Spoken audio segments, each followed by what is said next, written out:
First of all, I want to say something about the modern crisis, then something about existentialism and the modern crisis, and then something about Sartre and the crisis in morality. Finally, there will be a conclusion. Now, to begin with the modern crisis, I have examined a crisis in religion and philosophy, about which I want to be very brief at this time, and I still have to examine what I take to be a crisis in morality. And in all three instances, there is one common factor which consists in the enormous rise of the natural sciences and in their wake of the social sciences too. I do believe that this great development of the sciences has an enormous amount to do with what I have called the modern crisis. This does not mean to anticipate that I think that this development of the sciences is regrettable. That doesn't follow at all. I just see a connection there. Now, the way that I conceive of the modern crisis in religion, as many of you by now know, is that science has threatened traditional, naive beliefs, that science has made it impossible for large masses of thoughtful, educated, intelligent people to hold the same kind of beliefs in the same way in which their parents, grandparents, great-grandparents, and generations for hundreds of years have held them, and has led to a widespread abandonment of these beliefs or to an attempt at reinterpretation. And in the wake of this reinterpretation, there is the very serious question in many instances, what meaning remains to these beliefs?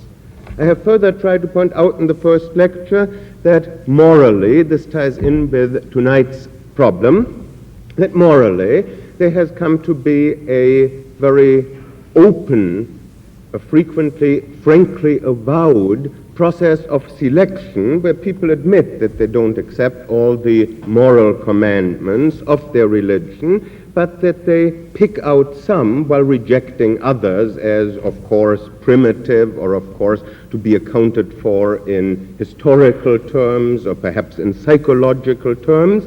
And in the wake of this selection, the question arises whether then the morality isn't really based on reason, on experience, on conscience, and whether bringing in religion or God afterwards as a sanction is not merely redundant.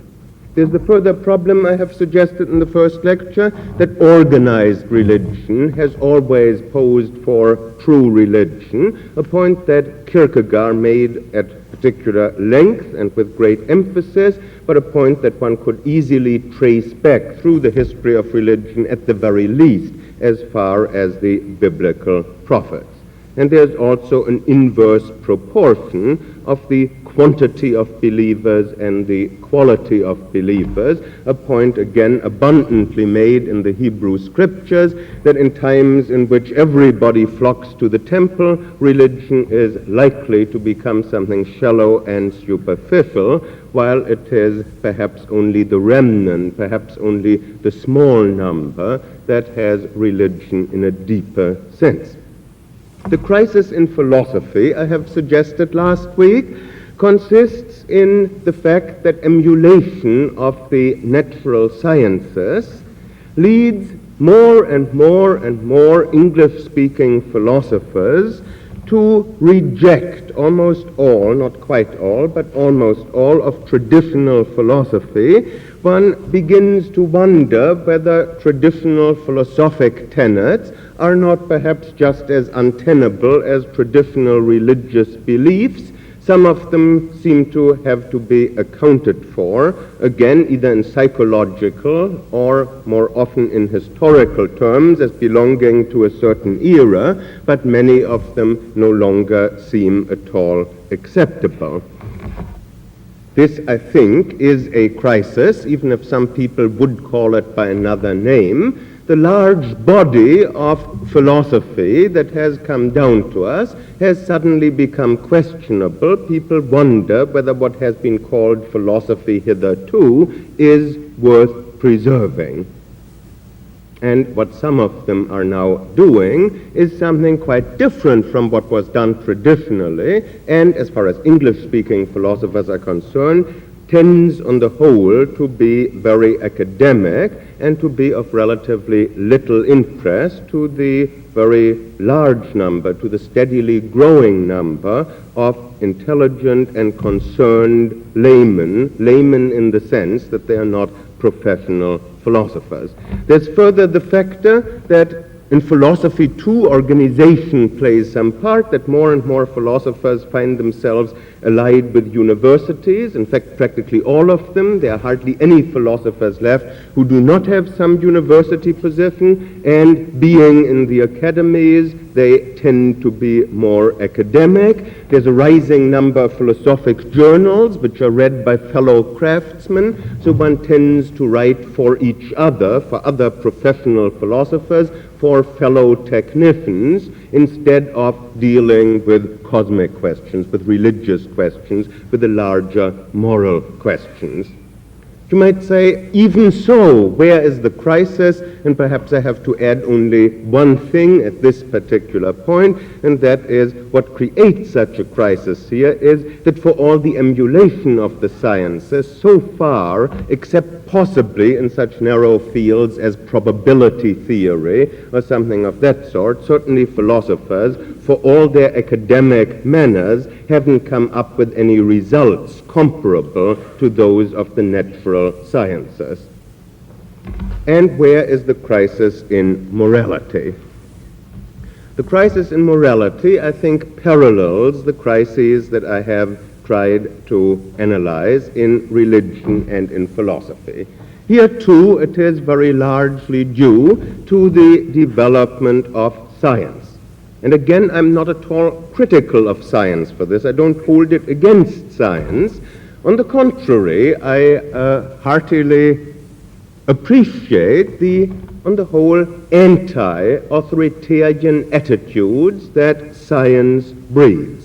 In science, there are no authorities. In science, you can always be challenged for the evidence. You can't just say a great man said. You can't cite Newton as an authority. You have to see whether things stand up. Moreover, you have to consider alternative hypotheses. Sometimes there is a seemingly very good hypothesis, but you still have to ask, aren't there some other hypotheses that are just as good? And perhaps one of these alternatives is even more elegant than the one you already have. In this way, traditional morality is undermined. Once one gets into the habit of asking, what's the evidence for what is being said, and aren't there any alternatives, you have an attitude that no longer acquiesces in traditional morality. Traditional morality need not even be exactly the same for everybody. It may differ slightly in some respects, depending on ethnic or on religious background.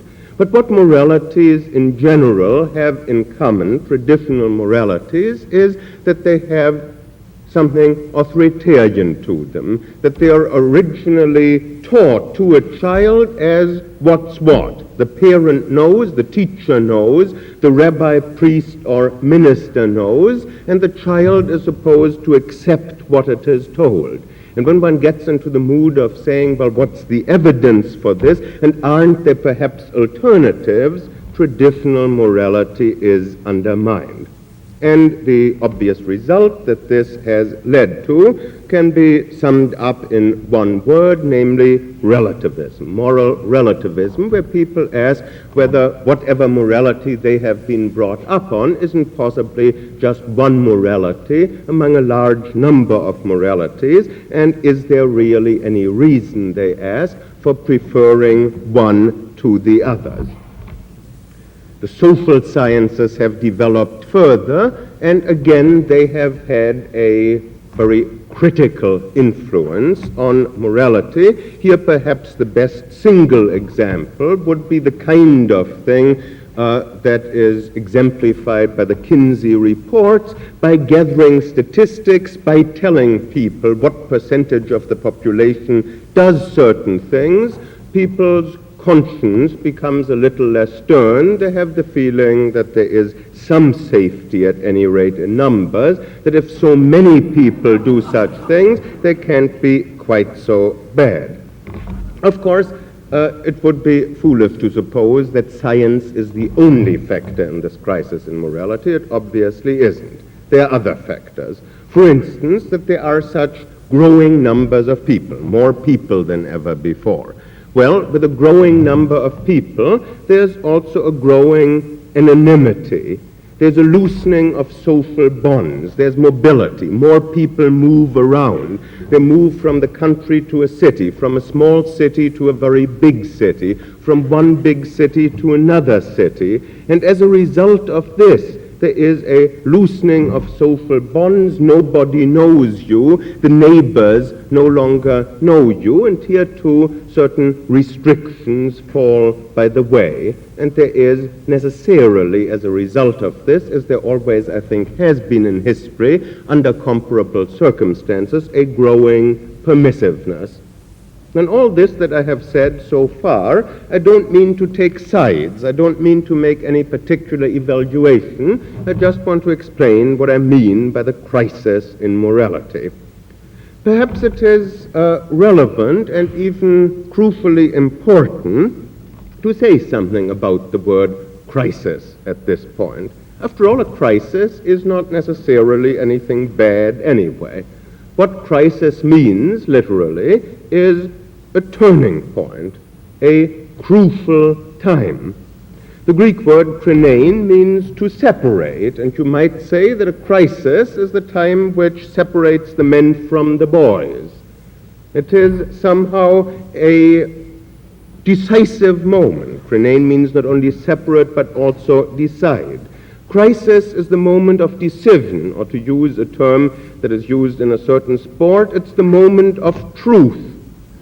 The moment when you sort of see what stands up and what doesn't stand up.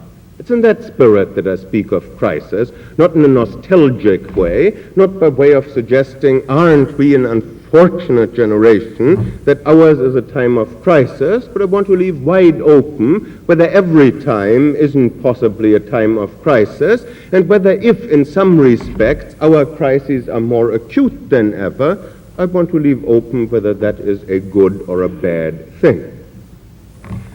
Now, one trouble with these lectures, I think, has been that in the last lecture, although I did speak of Nietzsche, I did not, on the whole, concentrate on existentialism, but I illustrated the crisis in philosophy very largely from English-speaking philosophy. And so I, after having in these general terms characterized the modern crisis, want next to deal with existentialism and the modern crisis. And here, at least in the beginning, I can again fall back on some points previously made. I'll first deal very briefly with the two men to whom I have already devoted a lecture apiece, namely Kierkegaard and Nietzsche.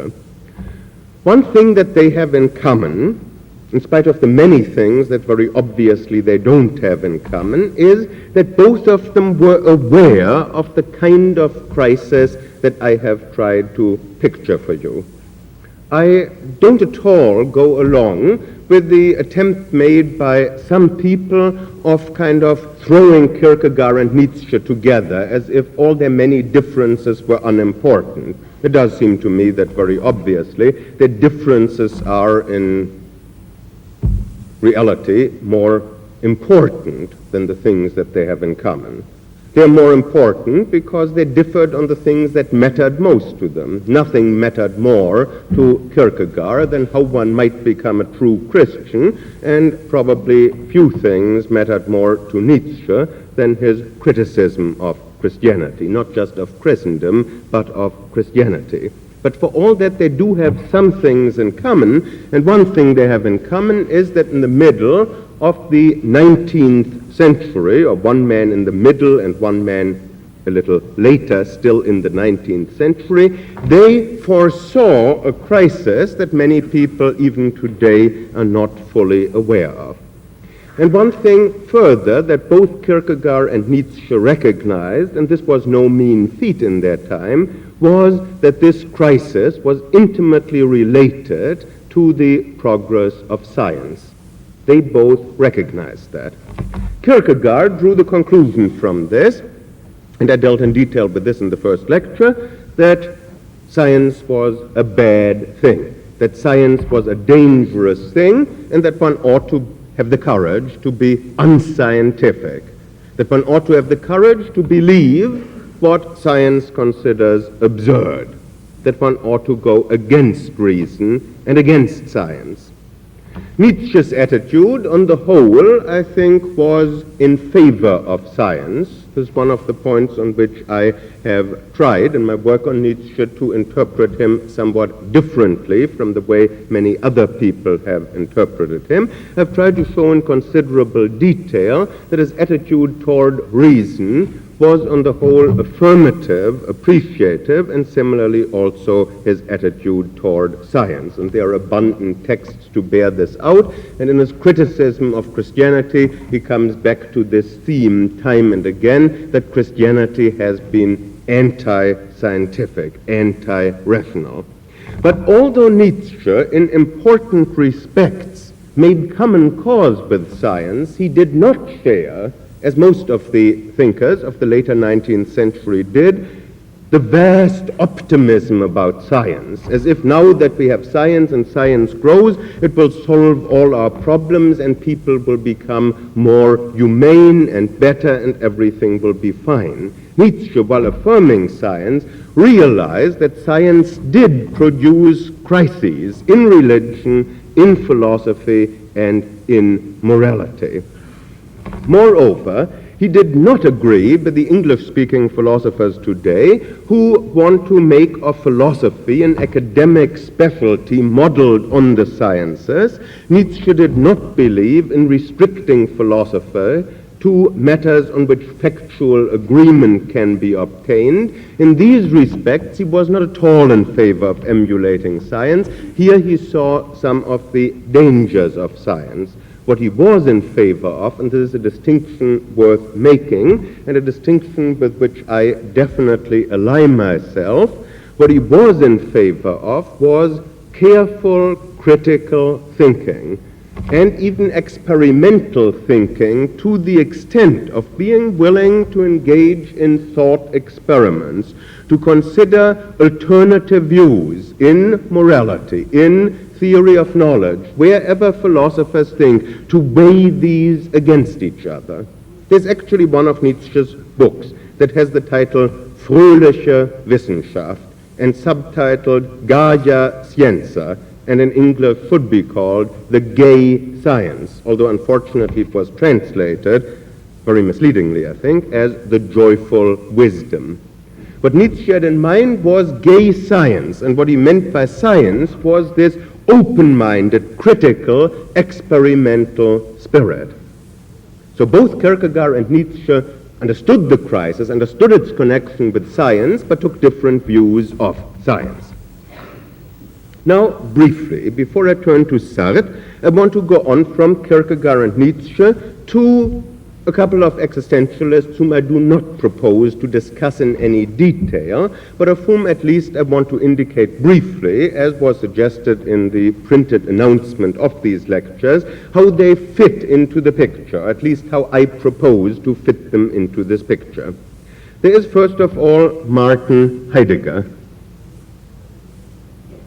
the German philosopher still living, now in his 70s, who is by some people considered the most profound existentialist philosopher.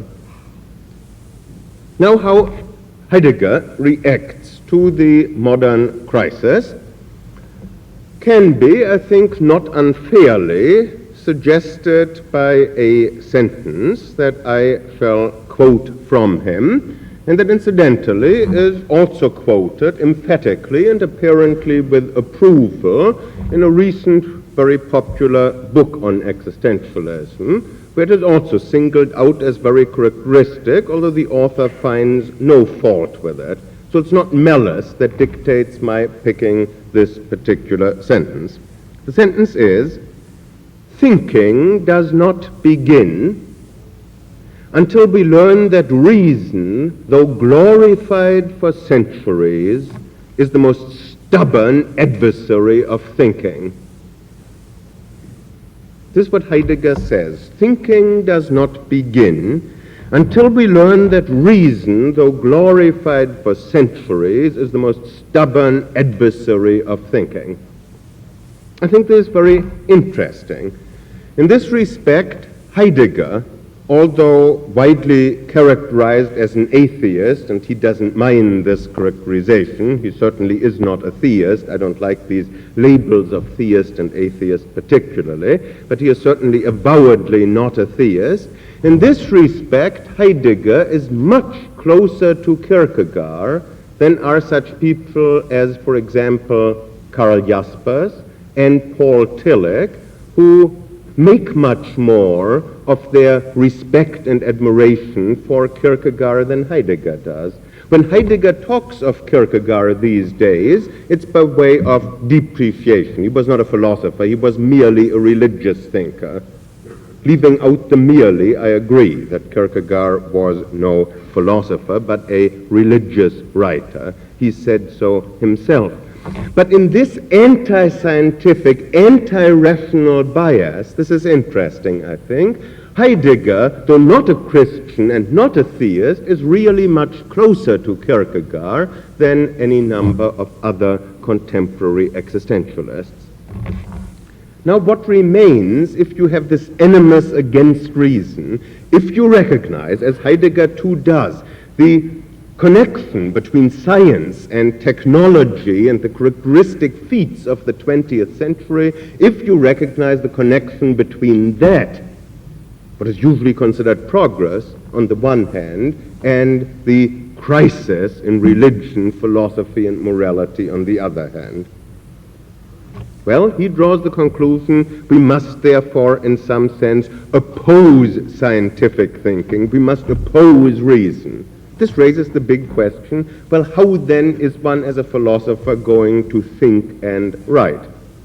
And what I think almost necessarily has to happen is that a philosopher who adopts this attitude must relapse into a highly arbitrary way of thinking, which will either be associative thinking, just sort of moving from one sentiment to the next one that's associated, almost the way a Freudian patient on the couch does when engaging in free association, or doing something else which really isn't so different, namely, in order to avoid total anarchy and incoherence, to find some texts of which he can then offer exegeses. And in this way, Heidegger seeks his way back to the earliest philosophers, the pre-Socratic philosophers, some of whom wrote poetically, some of whom wrote aphoristically, and all of whom have one thing in common, and that is that we don't possess any of their works, but only scattered quotations, only fragments preserved in the writings of other people. I share with Heidegger an enormously high regard for some of these fragments, which are fascinating, which are worth studying. But I don't think it is an example of sound method to try to develop a philosophy by taking sentences out of context. Usually there is no context. When there is one, Heidegger still takes them out of context. And then, and this is almost inevitable, reading his own ideas into them. This is not just my opinion, but even those followers of Heidegger who greatly admire his earlier work, if they happen to be classical philologists as well, roundly repudiate his interpretations of Greek philosophers as philologically untenable.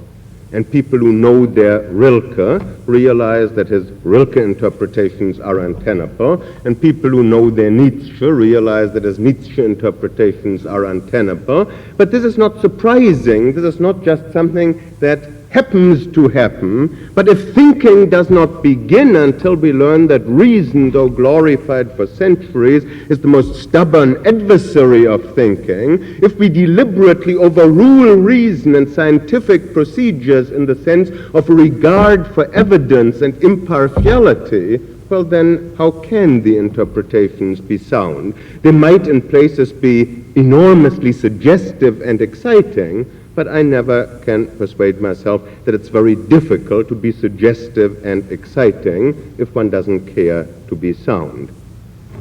I'll give you one example, which is both in print and which I also happen to hear in person. Heidegger gave a series of lectures at Freiburg in 1955-56 on what he called der Satz vom Grund, which seemed to mean the principle of reason, the principle of sufficient reason. And the turning point of the lectures was provided by a sentence which I will initially have to give in German, and I trust that some of you will understand it. He began to talk about the leap, one of Kierkegaard's conceptions, L-E-A-P, the jump, the leap. And he said, der Sprung ist der Satz vom Grundsatz vom Grund in das Sagen des Seins. Which means something like, the leap is the jump from the basic principle of reason into saying something about being. But it all depends on punning.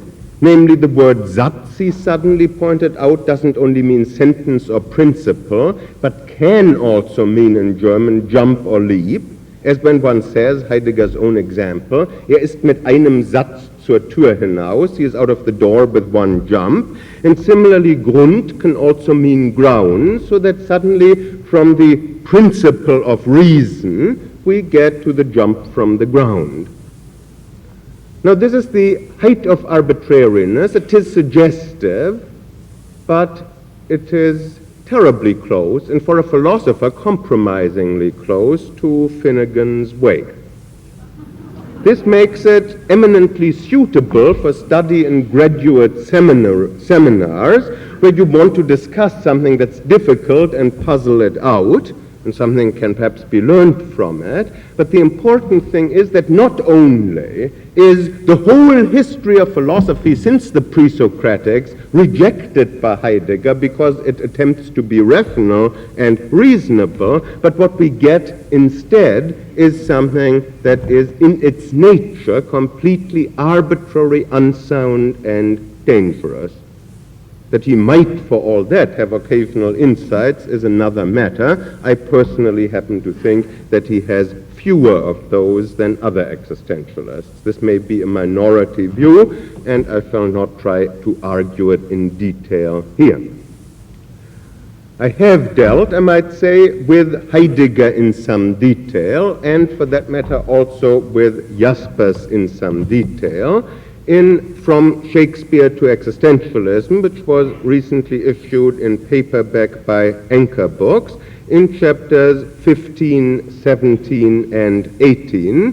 And there too is a chapter, it happens to be chapter 14, that deals in some detail with the relation of philosophy and poetry, which of course is crucial for doing justice to Heidegger, since what he wants to do is bring philosophy closer to poetry than to science. So I'll refer you here to my From Shakespeare to Existentialism and move on to a few passing remarks about Jaspers and Tillich before moving on to Sartre, with whom I want to deal in some detail. In Jaspers and also in Tillich, who are in many ways, I think, similar, you find attitudes that are avowedly and emphatically in favor of reason and in favor of science. They both on the whole lean over backwards not to share Kierkegaard's anti-scientific bias, but rather to welcome science.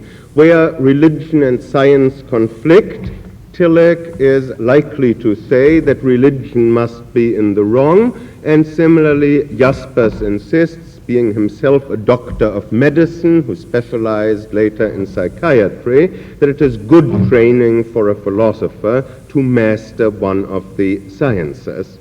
It's interesting, as I have already mentioned, that both of them make so much more of Kierkegaard than Heidegger, that both of them are closer to Kierkegaard's religion, though I think very far indeed from sharing it, than Heidegger, but that nevertheless, in spite of that, in basic orientation, they really have terribly little in common with Kierkegaard. And I might say that although both of them are clearly more attractive personalities than Heidegger, that both of them clearly have a kind of personal integrity that many of us feel Heidegger, if he had it, ever lost during the Nazi period, that for all that perhaps both Jaspers and Tillich are less radical, for better or for worse, than Kierkegaard, and then Nietzsche, and then Heidegger, and then Sartre. They see some of the elements of the modern crisis. I am not sure that they go quite so much to the roots of it as I think Sartre does. And now, by way of making a transition to Sartre, I might say that here again I think I'm submitting to you a minority view. I think it is on the whole fashionable to say that Heidegger, particularly if one hasn't read him, is surely the profound Teutonic thinker, while Sartre is merely the journalist who popularizes all this.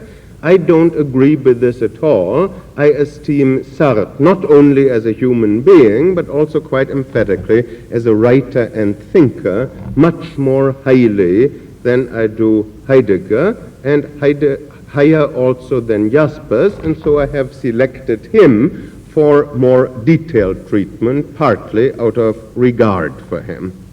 I'm now ready, finally, to deal with Sartre and the crisis in morality. Very briefly, first of all, a very few data about the man. He was born in Paris in 1905 and suffered the same fate that Nietzsche suffered in one respect. He lost his father as a little boy. His father died, and then he was brought up by his mother in the maternal grandparents' house, and there's something interesting about this. His maternal grandfather is an Alsatian, or was an Alsatian, by the name of Schweitzer, and Jean-Paul Sartre and Albert Schweitzer are cousins, which I suppose few of you knew, and which I think is a rather piquant little detail. His mother remarried when little Jean-Paul Sartre was 11 and moved with a boy from the Alsace to La Rochelle, where he grew up. Then he absolved his military service, studied philosophy as a philosopher, as Heidegger had done earlier. He studied for a while with Edmund Husserl, the German Jewish founder of the School of Phenomenology, was very profoundly impressed by Husserl and started out as a philosopher with a phenomenological orientation. He did some teaching before the war, and on the eve of the First World War in 1938 published his first novel, available in paperback, Nausea, followed it up the following year in 1939 with a collection of short stories, originally named in French Le Mur and in English The Wall, but then when it got to the paperback level, it was called Intimacy, and had a variety of rather lurid covers. But seeing that there are 5 short stories, one of which is called The Wall and one of which is called Intimacy, I must say that having read the 5, I think Intimacy is the more accurate title. In this case, it does not promise too much. I don't think that the stories are in any sense pornographic. I don't know that it is not misleading when the cover quotes a British magazine that said, leaves Lady Chatterley sleeping at the doorpost. But they are very frank and forthright stories which I think have points to make and which I happen to think, again a minority view perhaps, are very excellent and very profound and very interesting stories. He also published, before the war broke out, several philosophic essays, mainly phenomenological. Then he published what might be, without hesitation, called his main works during the war, chiefly L'Être et le Néant, Being and Nothingness, translated in full into English by Hazel Barnes and available in one big volume and very difficult to read in large parts, as well as a play that came out the same year, The Flies, Les Mouches, and about the same time another play, No Exit, and then any number of further plays, of which perhaps the single most interesting is the one Le Diable et le Bon Dieu, Lucifer and the Lord, or The Devil and the Good Lord.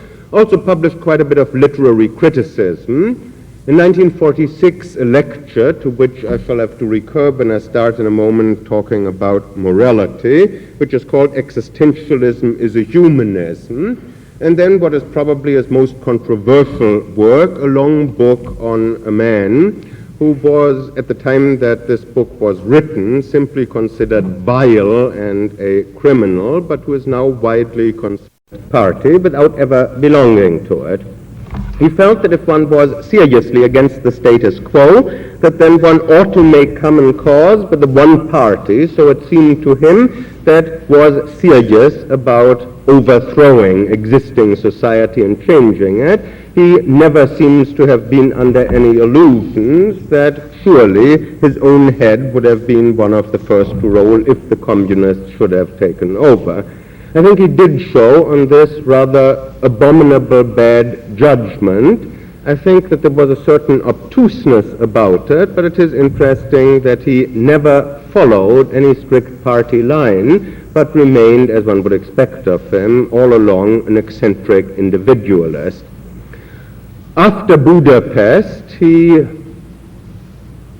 welcomed, I think, the opportunity of having some cause now over which he could openly dissociate himself from the Communist Party. He did it in an interview that was published in English in, I think, the first issue of the Evergreen Review. It's very interesting to read. I think it's, to my mind, a somewhat dismal performance, which, again, although he now is anti-communist, does not, to my mind, show any political penetration or particular good sense.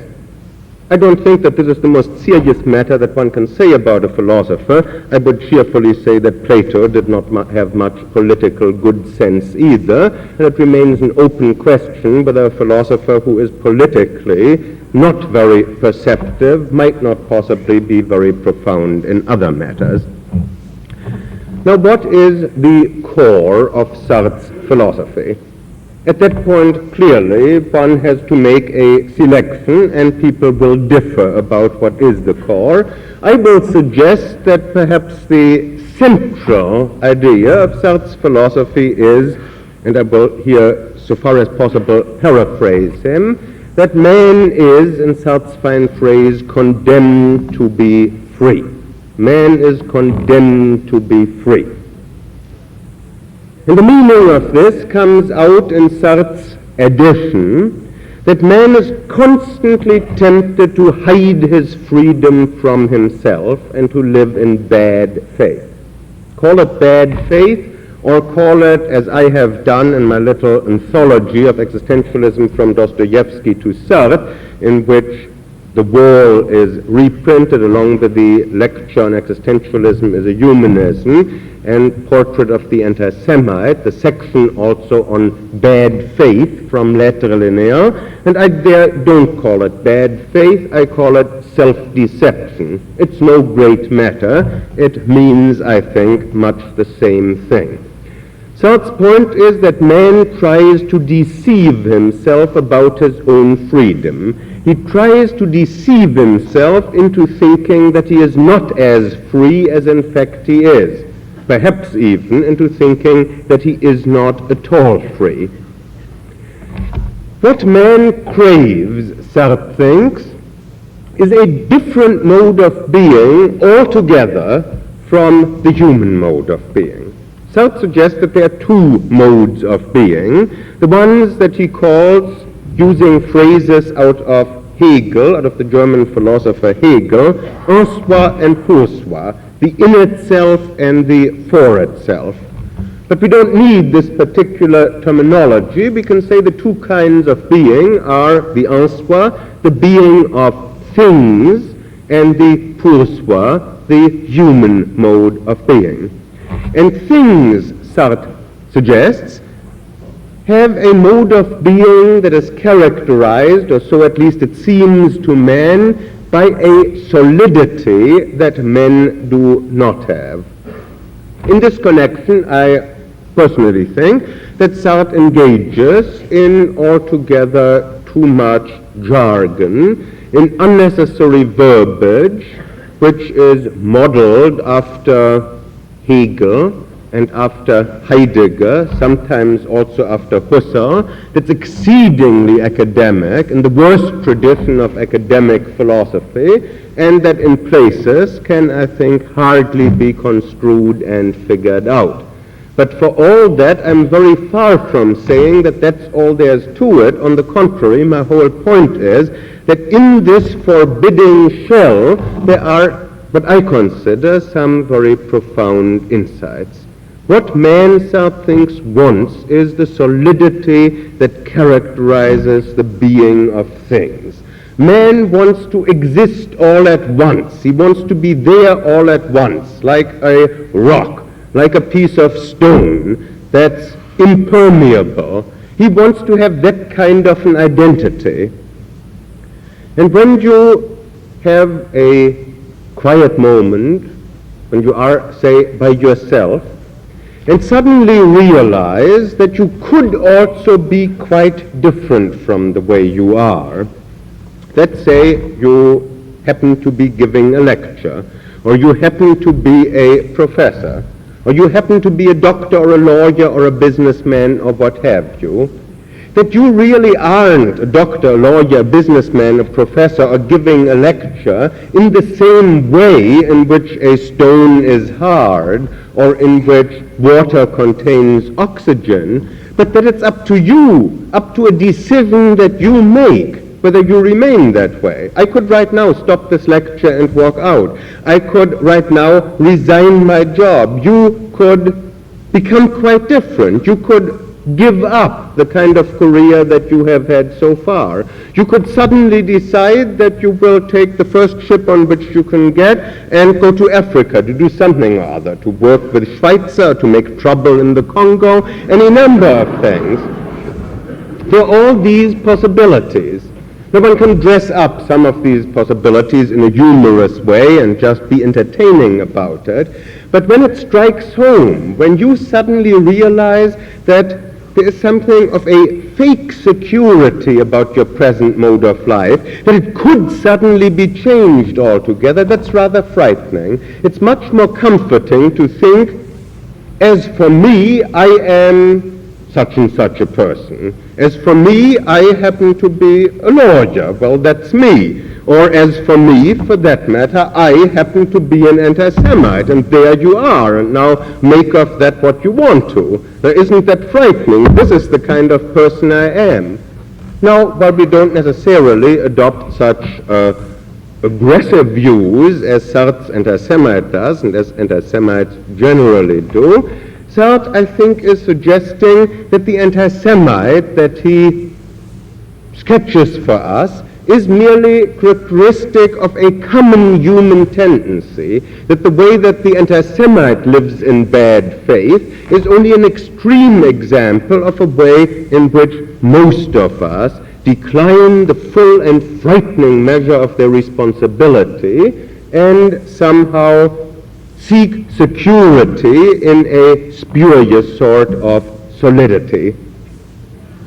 I think that there are few, if any, people in the whole of literature and philosophy who have explored in such detail and with such a wealth of ingenuity and insight the mechanisms of self-deception, the ways in which people fool themselves.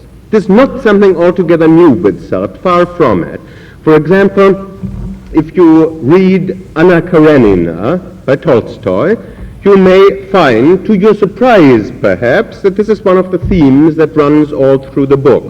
To the best of my knowledge, it's not a point that has been widely noted or that has been made in print, but I think it is one of Tolstoy's central preoccupations too, to point out how people deceive themselves. It's interesting how often the word self-deception and deceived himself and did not want to know, phrases like that, how often they occur in Anna Karenina.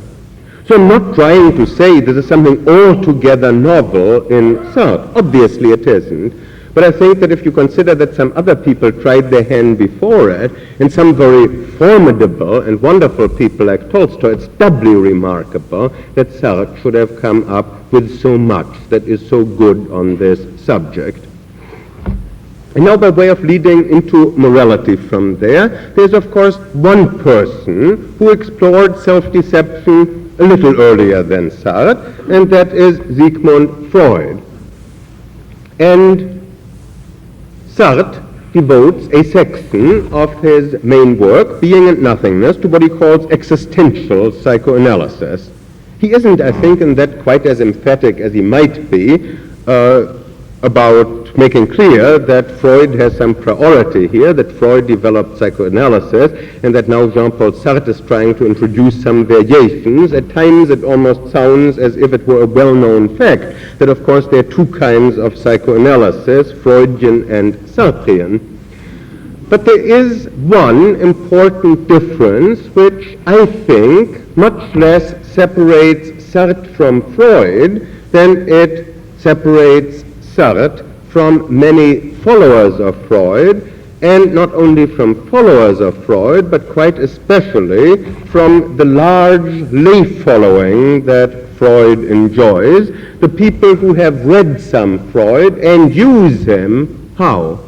Well, precisely to do what Sartre is most preoccupied with attacking, namely to deceive themselves about their freedom, to live in bad faith, to hide from themselves their freedom.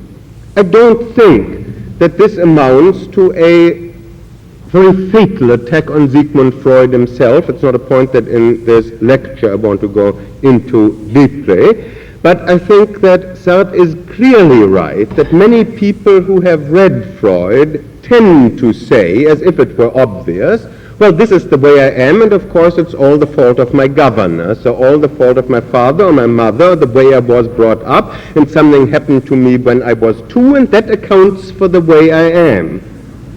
So this is a way, according to Sartre, of self-deception, of living in bad faith, of hiding your freedom from yourself.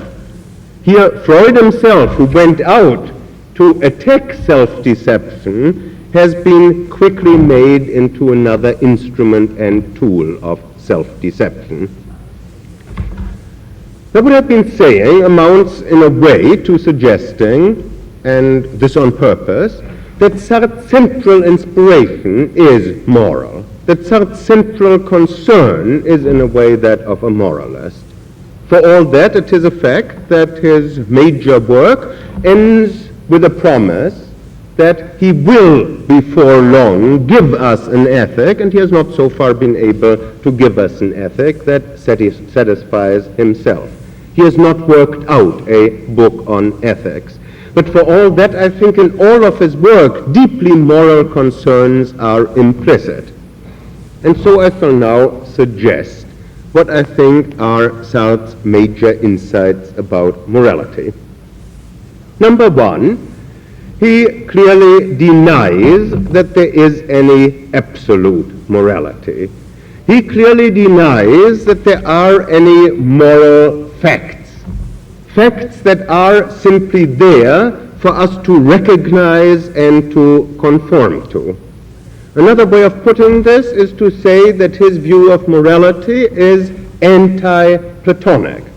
Plato, in an important sense, believed, even if Socrates before him didn't, Plato believed that there were forms, ideas beyond this world of justice and temperance and courage and other virtues, also a form of the good, and that it was up to us to see these forms, to have a vision of them, and if we couldn't, and most of us can't, then to listen to people who have had such a vision. In other words, according to Plato, there are, as it were, moral facts which man should realize and then conform to in his life.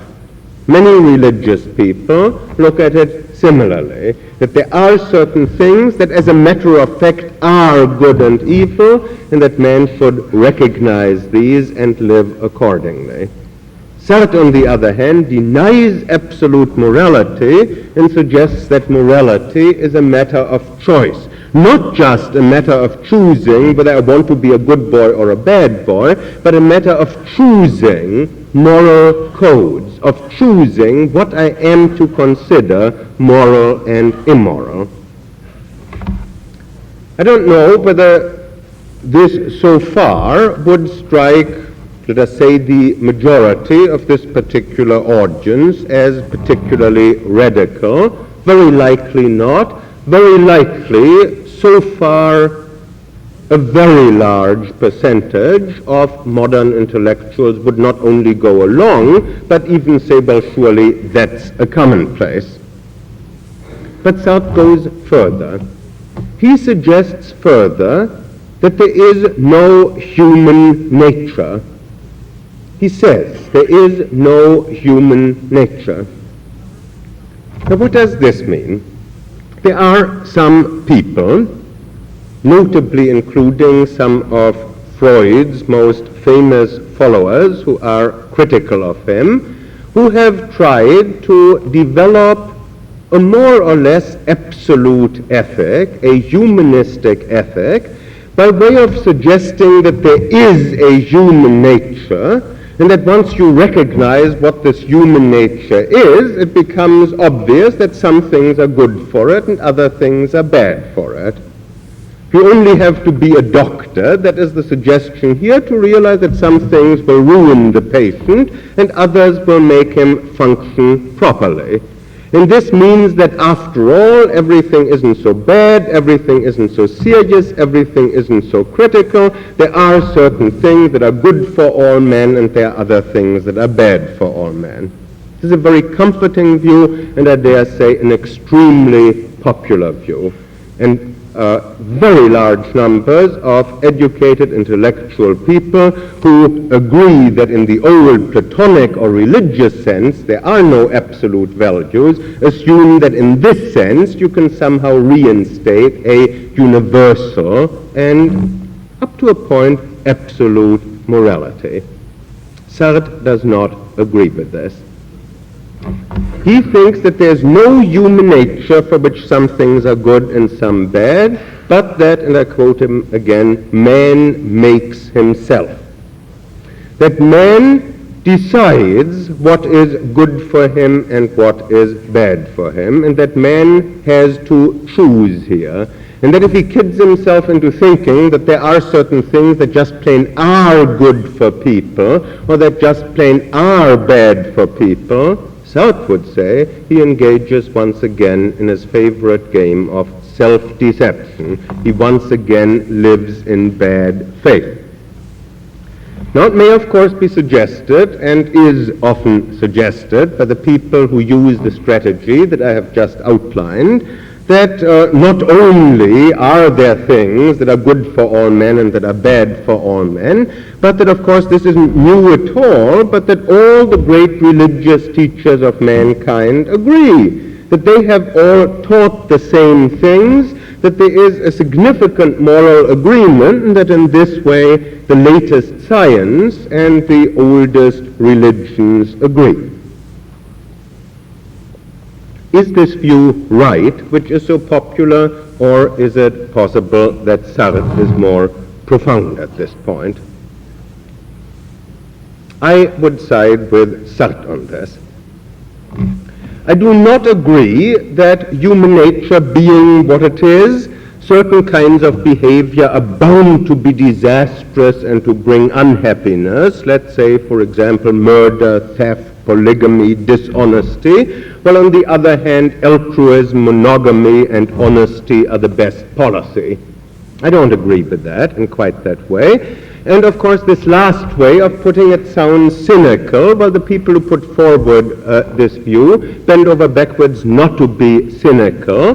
They avoid all cynicism, and they appeal not only to anthropology, sociology, above all psychology, but they also make frequent and respectful bows to mankind's greatest moral teachers. And just as there is a ready-made audience for archaeologists who claim to prove that the Bible was right, there's also a ready-made audience for social scientists who prove the great religious teachers right. If one engages in that sort of thing, one can hardly fail, at least as far as popularity goes. But there are a number of things that are wrong with it. The first one is that the great religious teachers of mankind did not agree about morality. I won't go into any very great detail about that in this lecture. There will be opportunity if some of you want to challenge me about this in the discussion to engage further in argument about this. I'll just point out that even the people who claim that the great religious teachers of mankind agree are forced very soon to say that, of course, some of the so-called great religious teachers were not really great, that some of them were very bad. We somehow have to separate out here the good religious teachers and the bad religious teachers, at which point this particular appeal, so far as I can see, breaks down completely. In that case, we might say some religious teachers agree, but others don't agree, and if the only way we have of finding out which ones are right is not by looking to them, but by examining the facts, then the appeal to authority crumbles. But when that does crumble, then I think the second fault of this strategy, which alone is crucial, meets the eye.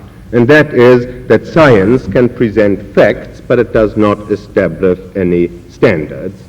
It might conceivably show us what makes people happy and what does not. It might tell us what conditions favor a great burst of poetic creativity and what don't. What conditions make for excellence in sculpture, for great architecture, and what conditions don't. What conditions make for impressive music and what conditions don't. Always assuming here, of course, that we can agree on what is great music, great architecture, great sculpture, and so forth, which is a moot point. One might also possibly expect that scientists can tell us what social arrangements or what kind of behavior has promoted major scientific breakthroughs. But what science cannot tell us is what goals we should choose, whether we should choose happiness or scientific breakthroughs or excellence in sculpture or in poetry or in music. Now, what of course is immensely popular is to tell people that they can have everything and heaven too. There's no need to make any choices at all. A maximum of pleasure and of science and of art and of philosophy and of music, of morality, of comfort, of high standard of living, of religion, liberty, poetry, can all be had if we will only learn the art of loving. Or to put...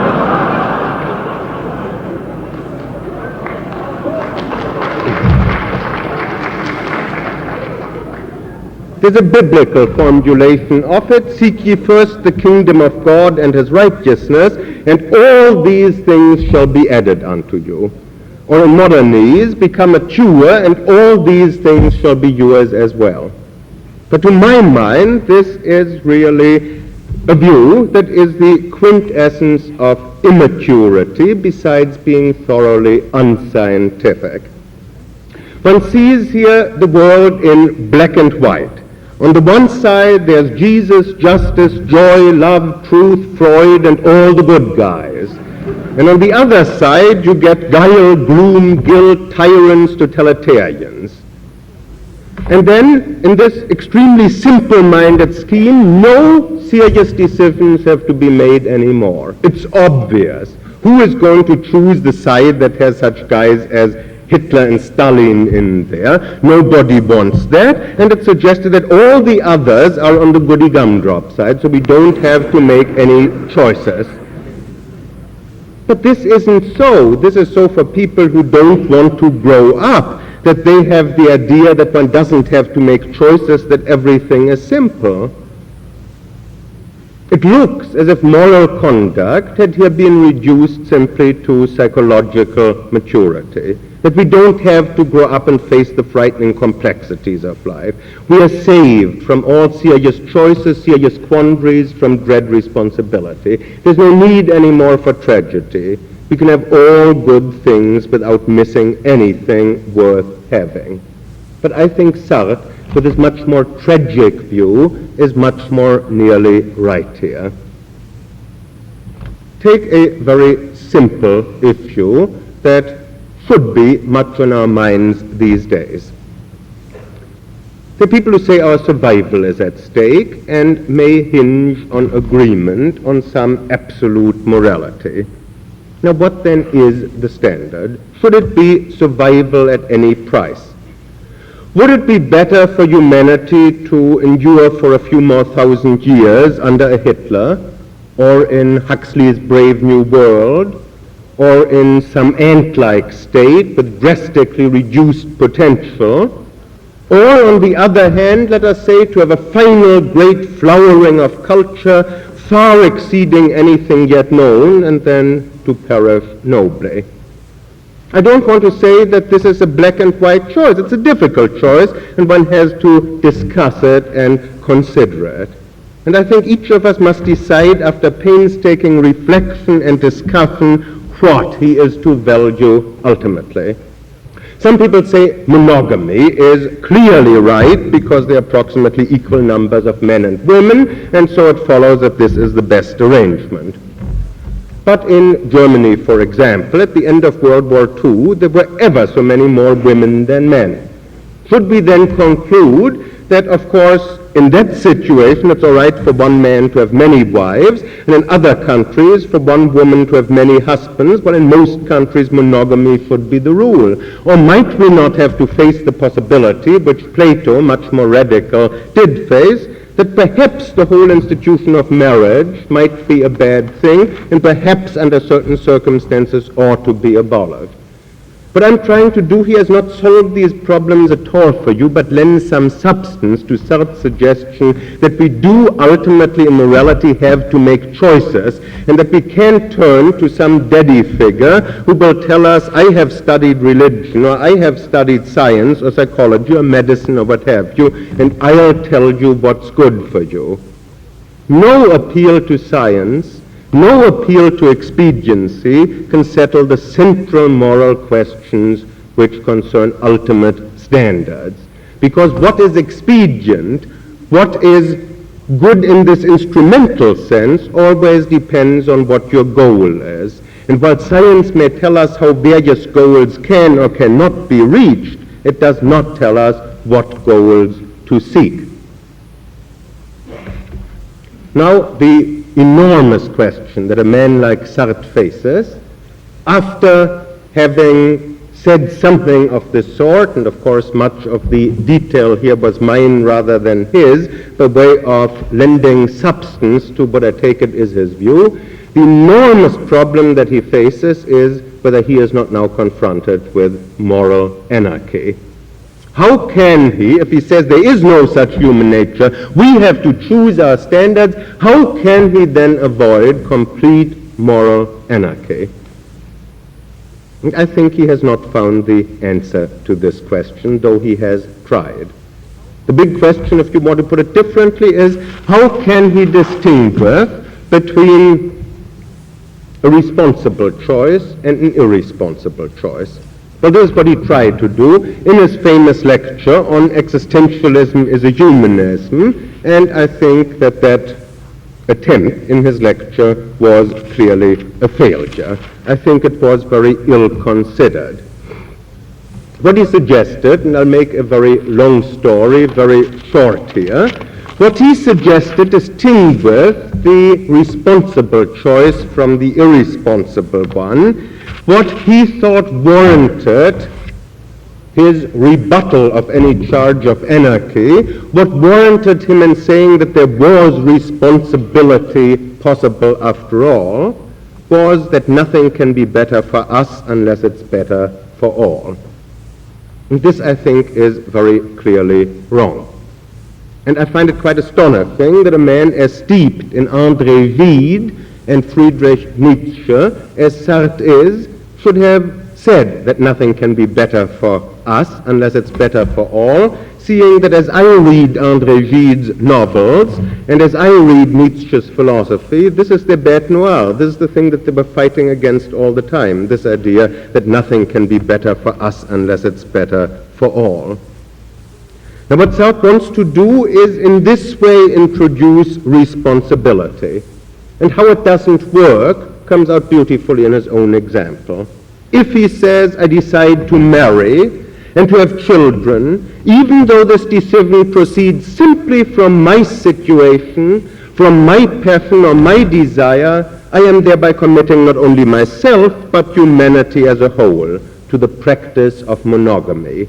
I am thus responsible for myself and for all men, and I am creating a certain image of man as I would have him to be. In fashioning myself, I fashion man. That in a lecture, I think, is fine rhetoric, and it's a noble conclusion, but it doesn't stand up. If I marry one wife, I'm not necessarily implying that monogamy is better for all. It's not at all irrational or irresponsible to suggest that I propose to make a go of it with this one wife without having any wish whatever to limit other people who have more money or who are sexually different inclined or who find themselves in quite a different situation or environment from behaving quite differently, not marrying at all or having more than one wife. Similarly, if I choose to have 2 children, I needn't object to other couples having either no children at all, or 1 or 3 or more. When we consider choosing a profession or writing a book, the point is even more obvious, surely. When I elect to become a philosopher, I don't imply that such a career is better for all. It's quite conceivable, although I'm not trying to make any great confession now, it's conceivable that I would prefer being a great composer, or that I would prefer being a Michelangelo, but that I find that I haven't got what it takes. Now that wouldn't mean that if therefore I become a philosopher, that I should feel that other people more fortunate than I should become philosophers too, or the other way around, that others who happen to lack whatever gifts I might have ought to follow my example. Take a still more specific case, which leads it utterly to the absurd, and that is suppose that I decide to write a certain book. Now in that case, surely I don't want everybody to write that book. If I knew that even one other guy was writing that kind of a book, I would want to change mine. So I think that in his attempt to meet the charge of irresponsibility, Sartre has failed. And here I will just take a swipe at somebody else, being very close now to my conclusions, and we can explore that more in the discussion if you want to. I think Camus is another man who has failed at that point. Camus, too, somehow wants people to make responsible choices, thinks there is nothing that is absolutely right for everybody, but I think has been unable to give a criterion for what makes some choices better than others. This comes out very movingly in what many people consider his greatest work, La Peste, The Plague, where the central character, a doctor, takes the attitude that if a man wants to leave the town and turn his back on the rest of mankind and just seek his own happiness, well, no reason can be given why he shouldn't do that, but on the other hand, he wishes that such a man wouldn't blame him for doing what he does. Here you have a resignation in the face of this problem. And with this I come to my conclusion. I think that existentialism has the enormous virtue of recognizing the nature of the modern crisis, which I think other philosophers on the whole have not been doing. And further, existentialists have occasionally diagnosed this crisis exceedingly well, nor have they been defeatist about it. But when it comes to their positive prescriptions, I think it's fair to say that this has been, on the whole, their weakest part. If you turn to somebody like Kierkegaard, he suggests that we should throw reason out the window. When it comes to Sartre trying to reintroduce responsibility, he fails. But too many English-speaking philosophers have been playing ostrich, and it's a good thing to have people who face up to a crisis and diagnose it honestly, even if they don't quite know what to do about it. And here then is another answer to the question which I have tried to answer at the end of the first lecture and at the beginning of the second lecture, and now again at the end of the third, why one should study men with terrible views. Not because of their occasionally terrible prescriptions. Plato, too, offered some perfectly dreadful prescriptions, but rather because they face up to problems and see connections that other people don't see. You might ask in the end whether I think that some of these problems can be solved, and the answer is that I have tried to solve some of these problems, particularly some of the ones that I've been talking about today, in my next book, The Faith of a Heretic, which Doubleday will publish next summer, but I don't think that this is the time for going into my own solution, because my topic is existentialism and the modern crisis.